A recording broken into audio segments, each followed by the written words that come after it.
Also in the news, more than 1 million people have stopped paying their pensions due to a squeeze on their finances, according to the Office of National Statistics. The ONS has also raised concerns that a generation of pensioners won't have enough money for their old age because of the demise of final salary pension schemes.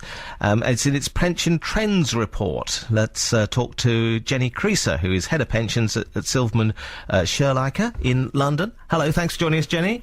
Morning, Neil. Tell me, how worrying is this? Now, how often does it happen when you get a recession that people don't pay into their personal pensions? It's not that uncommon when, obviously, people are squeezed. You know, their most important concern is probably keeping a roof over their head and putting food on the table. And spend like savings into or contributions into their personal pensions and their occupational pensions, if they're lucky enough to still have them, kind of go onto the back burner. Is it a false economy? I would say yes, it is. I think the days when people could depend on the state keeping them in their old age have long gone.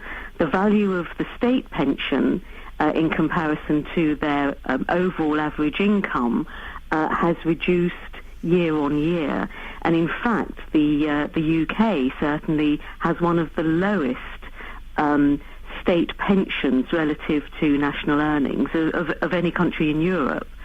So, and worse than some that you would be quite surprised to hear. So it is a false economy, and while it's a very hard message when people are struggling in their day-to-day lives, you've got to think for the future. You can't just live for today, and saving for your old age is vital. Yeah. The figures. I tell you what struck me about this, Jennie, is that 1 million people are doing. That's 1 million people who've decided that times are so hard in their personal finances that they're not going to be saving for their pension. That is a big illustration of how bad this recession is hitting family finances, doesn't it? I suspect that's right.